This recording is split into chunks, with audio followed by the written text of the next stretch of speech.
c'est-à-dire création de contenu et play to earn, il y a vraiment une espèce de cercle vertueux qui se crée. Si on joue à des jeux vidéo qui rapportent, autant finalement créer du contenu à côté. Je crois 2 millions de joueurs quotidiens pour un jeu play to earn, c'est genre absolument énorme. Il y a aussi pas mal de play to earn qui sont free to play à l'entrée, ce qui n'est pas le cas d'Axi, sauf avec le système de Scholar. Si vous êtes typiquement en plus un peu un pied dans l'e-sport et que vous créez du contenu, c'est encore très intéressant aussi de se mettre là-dessus.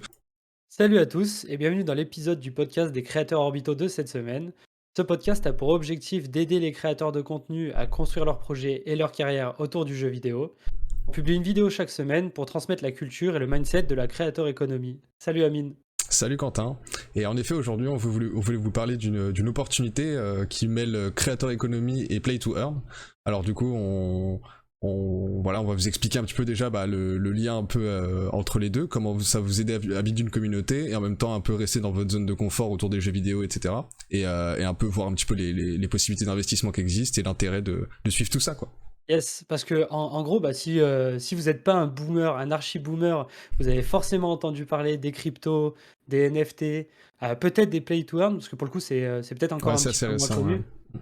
Et en gros, nous, là, on est, on a plongé un petit peu dedans et vraiment, on pense qu'il y a vraiment une opportunité assez incroyable de ce côté-là pour allier justement tout ce qui va être créateur économie, création de contenu et de jouer à des play to earn. Enfin, vraiment, on voit que. Enfin, moi en tout cas, je suis assez hype là-dessus parce que j'ai l'impression qu'il y a vraiment un potentiel de ouf pas simplement dans le play to earn ou dans les cryptos tout seul, mais en fait dans vraiment l'alliance des deux, quoi. Parce qu'il y a plein de trucs qui se rejoignent, quoi. Ouais, clairement, c'est vraiment une super opportunité pour n'importe quel créateur parce que ça lui permettra déjà d'un côté comprendre un peu tout ce monde-là des NFT, l'intérêt d'y participer parce que c'est aussi un excellent moyen de monétisation de comprendre ce mode-là pour les créateurs de contenu et en même temps commencer déjà un petit peu à investir aussi son argent sans forcément le laisser à la banque, etc. Donc tout ce qu'on a pu générer avec notre activité déjà de créateur pour le réinvestir là-dedans et du coup le faire grossir et ainsi de suite. Et en fait tout ça devient un petit peu notre temps devient un intérêt composé, quoi. À chaque fois on grossit et chaque chose qu'on fait, que ce soit dans notre côté création de contenu, notre côté jeu vidéo, aide les deux en fait, aide les deux et nous fait aller vers le fait de pouvoir en vivre, quoi. Ouais, en fait, l'opportunité, là où elle est incroyable, c'est que si on allie les deux, c'est-à-dire création de contenu et play to earn, il y a vraiment une espèce de cercle vertueux qui se crée, où en gros, en fait, pour moi, le problème majeur de la création de contenu quand on s'y lance au début, eh ben, c'est que le temps que ça grossisse un peu, eh ben, en fait, on gagne pas d'argent, il n'y a pas de gain, on a un peu l'impression de passer beaucoup de temps pour finalement pas un si gros gain. C'est ça, Et en c'est fait, un risque en fait, c'est ouais, d'investissement de travail où on n'est pas sûr du résultat qu'il y a. et en fait, les play to earn, c'est un petit peu le similaire, c'est que ça demande beaucoup de temps, surtout au début pour commencer à farmer, en fait, engranger de la crypto-monnaie et générer de la valeur monétaire. Et en fait, ce qui est cool, c'est que comme dans un play to earn, on est obligé de passer du temps à farmer. Et ben en fait, si on le fait en même temps qu'on crée du contenu, qu'on est en live, etc., ou qu'on réutilise ce temps-là pour créer d'autres contenus, genre des replays de vidéos YouTube, des TikTok, des Instagram, sur Twitter, tout ce qu'on veut, et ben en fait, on y passe toujours à peu près le même temps pour au final avoir et les gains du play to earn et les gains de la création de contenu en même temps. Et en fait, quand on commence, c'est pas vraiment de décupler la vitesse où tu sais, on peut arriver à une sorte de gain, quoi, et d'arriver à gagner un peu d'argent avec ça, quoi, d'en faire une petite source de revenus. Non, Ça clairement. va vraiment plus vite en fait d'allier les deux. C'est là où il y a C'est ça, l'opportunité. c'est joindre l'utile et l'agréable dans le sens où il y a tout ce projet de création de contenu et comme tu l'as dit, derrière pouvoir farmer pendant que de toute façon on a du contenu à créer, on doit passer du temps devant son écran, soit à stream, soit à créer de la vidéo, donc c'est une excellente opportunité. Ouais. Ouais, c'est vraiment en fait cette histoire de rentabiliser son temps. Quand on crée du contenu, on joue à des jeux vidéo qui rapportent rien, donc autant jouer à des jeux vidéo qui rapportent. Et voilà, si on joue à des jeux vidéo qui rapportent, autant finalement créer du contenu à côté. Ça va permettre surtout de. Parce qu'il y a quand même un petit risque sur certains play to earn qui peuvent des fois s'effondrer ou quoi. Enfin, c'est pas le truc le plus safe de la Terre. Mais si on couple ça justement à un projet de création de contenu, ça va quand même permettre de stabiliser le tout et de tenir plus longtemps sur le long terme. C'est ça, ça permet de réduire le risque un peu des deux côtés, quoi. Parce qu'en Ouais. fait, chaque chose l'investissement dans le play to earn a aussi normalement va nous rapporter quelque chose du côté créateur économie et inversement. Ouais, clairement, clairement. Et du coup, on va enchaîner un petit peu sur la deuxième partie de ce qu'on voulait aborder. C'est du coup, bah, un peu qu'est-ce que les NFT, qu'est-ce que les play to earn et un petit peu justement, bah, notre retour avec Amine là-dessus. Parce Quels que, sont ceux intéressants, ouais, ceux qui parce marchent que bien en ce moment, ouais. en vrai, ça fait, du coup à peu près une semaine ou 2 qu'on s'y intéresse et qu'on s'y est aussi nous-mêmes lancés dedans. On a investi de l'argent dedans et on s'y met. Du coup, tu joues à quoi toi, Ah, moi, je Enfin joue moi je à... Et sais, toi, mais tu joues à quoi? ouais, tu sais Non, mais en gros, moi, on a investi tous les deux dans un jeu qui s'appelle Axie Infinity, qui est un peu... aujourd'hui, c'est le top du marché en termes de play to earn. Il y en a d'autres très intéressants aussi dont on va vous parler qui arrivent. Mais celui-là, il est quand même bien implanté. Il existe depuis plusieurs années maintenant, même s'il a connu vraiment une vague vraiment une hype, etc., que les 4-5 derniers mois, quoi. Où vraiment, il y a eu un nombre de joueurs qui a vraiment arrivé en masse dessus. Et c'est un joueur, c'est ça, c'était je crois 2 millions de joueurs quotidiens pour un jeu play to earn, c'est genre absolument énorme. J'ai vu passer d'ailleurs ce matin une infographie, là, ce matin où on tourne la vidéo, où il y avait, tu sais, comment ça s'appelle, le market cap des entreprises du secteur du jeu vidéo. Et en gros, bah, Axie Infinity tout seul, c'est genre juste derrière Ubisoft, quoi, en termes Ah ouais. ouais, Ouais, ouais. c'est ouf, tu vois, il y a Après tous c'est les gros acteurs en premier, c'est ça. et derrière Ubisoft, bah, il y a Axie Infinity, quoi. Ouais, mais ça en plus, bah ça après c'est tout le côté à mon avis, crypto-monnaie, etc., bah, qui génère Mm. beaucoup de volume Oui, c'est ça, de financiers. Ouais. exactement. Du coup, bah Et quel est l'intérêt de ce jeu et c'est quoi un NFT en fait et ouais, ouais, alors si tu devais expliquer ça à rapidement, toi. si je dois expliquer ça super rapidement, parce qu'on va pas faire un cours complet de crypto Mhm. pour le coup. Puis en plus, moi, enfin, on y est On n'est tombé pas dedans il y a forcément pas si longtemps, les, c'est c'est ça. ça. Mais en gros, un NFT s'appelle un non-fungible token. C'est en gros un truc, si on veut appeler ça, un objet numérique qui, du coup, grâce à la blockchain, est certifié unique et surtout, en fait, enfin, pas forcément unique, mais en fait, qui appartient à quelqu'un, quoi. C'est-à-dire Bah, qu'en gros, bah, ouais, vas-y. Normalement, il est unique, mais en fait, Ouais, surtout le côté non fongible, ça veut dire qu'on peut pas le diviser. C'est-à-dire que ouais, par exemple, un bitcoin, je peux te donner 0,5 bitcoin. Et en fait, 0,5 bitcoin, c'est le même 0,5 bitcoin que celui que quelqu'un d'autre peut avoir chez lui, tu vois. Là où un NFT, en fait, tu peux pas le diviser et il est unique dans le sens où, bah, je peux pas te donner une moitié de mon NFT, tu vois. Et je peux pas, tu vois, que mon NFT, un NFT ou celui d'un autre, bah, c'est pas les mêmes. Ils sont pas interchangeables, quoi. oui, oui, ok. C'est ça. Et en gros, bah, sur Axie Infinity, le principe, c'est qu'on achète des espèces de petits monstres, on dirait des moitiés des poissons, des chats, des oiseaux, on sait pas trop ce que c'est. Ah, le meilleur truc pour comprendre, je pense, c'est Pokémon. C'est une Ouais, espèce de voilà ça. Pokémon-like, tu vois, un peu. Et en fait, le plan, c'est de faire des combats en 3v3 avec 3 petits monstres. Et le but, c'est d'essayer de faire des compos cohérentes. Et en fait, de jouer ça, c'est un peu comme un jeu de cartes après. Le but, c'est qu'avec notre compo cohérente, c'est comme si on essayait de construire un deck. Là, on construit une compo. Et le plan, c'est stratégiquement arriver à bout de la team en face. Et en fait, il y a tout un système de ladder où le but, ça va être de monter en ladder. Plus on est haut dans le ladder, plus on a des récompenses en crypto qui peuvent aller jusqu'à des très belles sommes pour le coup, pour les gens qui sont dans le top 1000 monde. Et il y a tout après un Mm. système d'élevage où on va les faire reproduire aussi pour créer des nouveaux NFT, du coup des nouveaux monstres qui sont des NFT qu'on va posséder. Il y a tout un système aussi bah ça on va peut-être en parler maintenant, mais un système Ouais, de bien sûr. scholarship où en fait, bah, pour rentrer dans ce jeu-là, il y a une petite barrière à l'entrée, c'est que pour investir dans 3 petits monstres, pour avoir sa première team, il faut investir entre 700 et 1000 dollars à peu près. C'est ça. Ça peut Autant aller il y a 6 mois, c'était peut-être 100 dollars la ouais, team, et maintenant, ouais, c'est monté très très vite, mais ouais. Aujourd'hui, c'est à peu près ça, ouais, le voilà. minimum. Et en gros, si on veut pas investir d'argent, il y a tout ce système justement de scholarship où il y a des mecs qui ont en fait toute une flotte de petites créatures, de petits axis, et bah, ils n'ont pas le temps de tous les utiliser en fait pour faire leur farming quotidien, leur farming quotidien de crypto-monnaie. Et donc en fait, bah, ils les donnent à d'autres gens, en fait ils les prêtent. Et ça, ils créent Euh, même des comptes ils vont prêter le compte à quelqu'un d'autre qui va justement voilà. farmer pour eux un petit peu. Donc en gros, quelqu'un qui a pas envie d'investir entre ses 700 et 1000 dollars pour commencer le jeu, il peut postuler à du scholarship et du coup, en fait, utiliser les axes de quelqu'un d'autre et en contrepartie, en fait, ben, le farming quotidien, ce qu'il va gagner en farming quotidien, il va reverser à peu près 50%. Bah, nous, personnellement, on a investi, on a mis à peu près 1000 balles chacun dans le jeu, on a commencé à Ça, farmer un peu moins quand même, mais ouais, on a et mis 1000 balles, mais après on a gardé des Ethereum, justement, enfin des Ethers. et en gros, le plan, c'est que si on commence ce jeu maintenant, avec le prix du marché, etc., on peut espérer en fait un retour sur investissement en 3 mois, à peu près 3-4 mois de farming. Donc c'est quand même assez safe, quoi. Parce que C'est ce ça. jeu, il a pas l'air de s'effondrer. Enfin, il y a quand même une chance qui est tellement infime qu'il s'effondre avant 3-4 mois. qu'en vrai, si on commence maintenant, au moment où vous voyez cette vidéo, vous allez quand même toucher votre retour sur investissement de manière très très safe, quoi. C'est ça, et même je pense pas qu'il s'effondre. Moi personnellement je pense qu'il va aller dans l'autre sens, justement au contraire de s'effondrer, il va monter même beaucoup plus, bien plus que ce qu'on pense.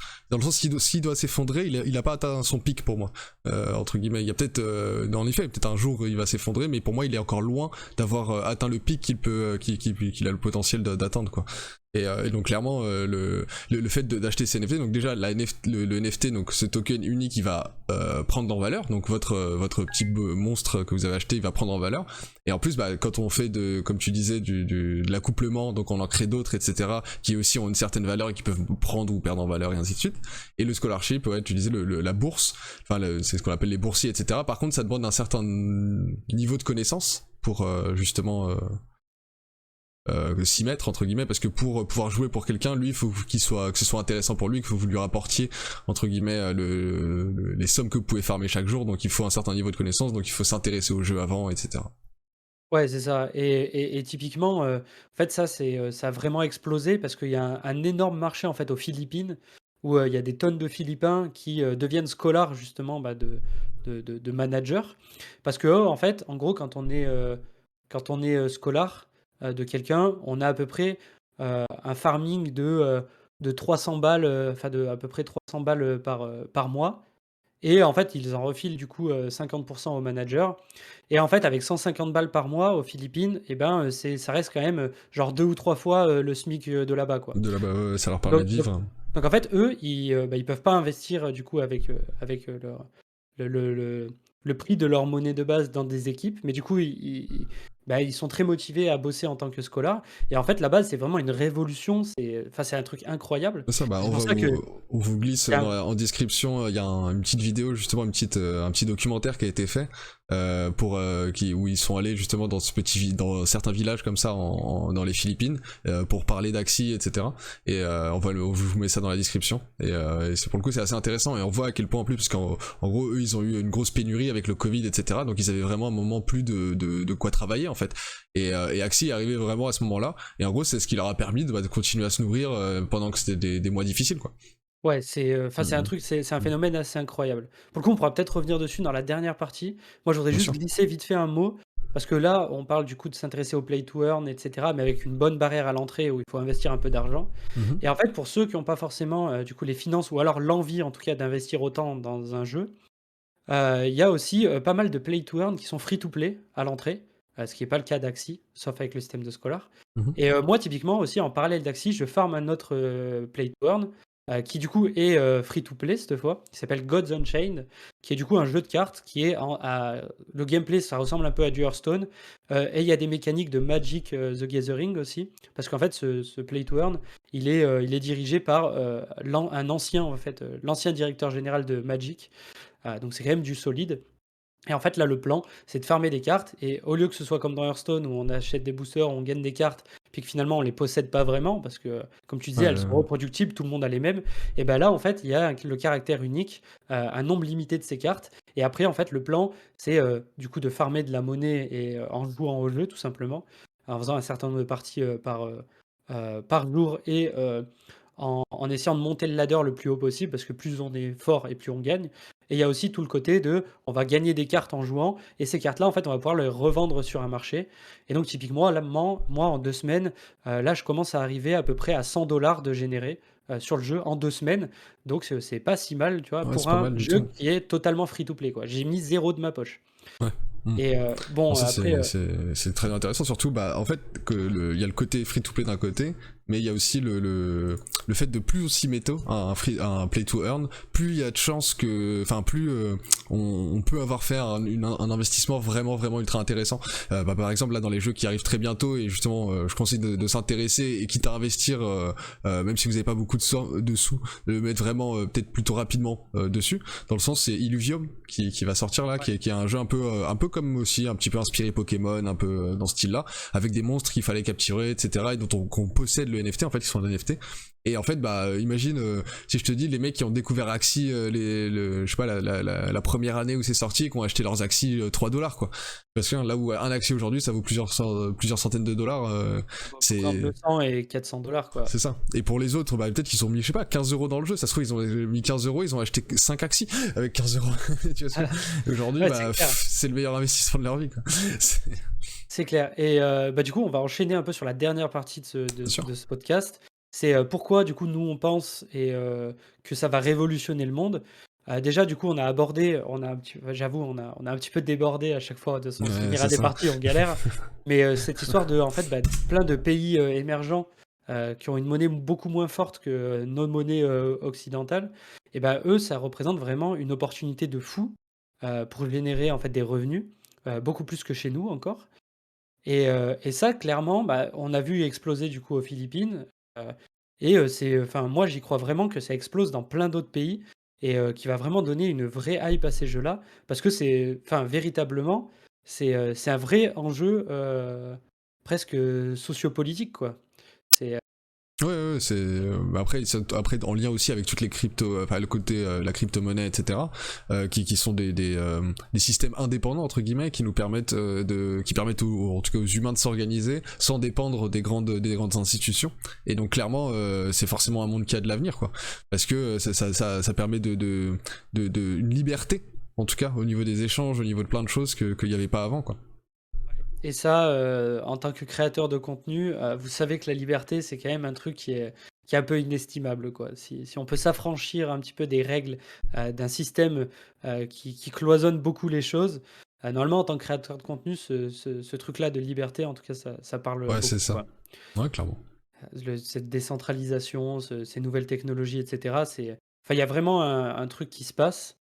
Et en tant que créateur de contenu et avec les play to earn, du coup, vu que, bah, nous, on est tous sensibles, là, normalement, ceux qui écoutaient, ce podcast, ah, vous êtes sensibles au monde du jeu vidéo, et ben c'est un super moyen d'allier ça.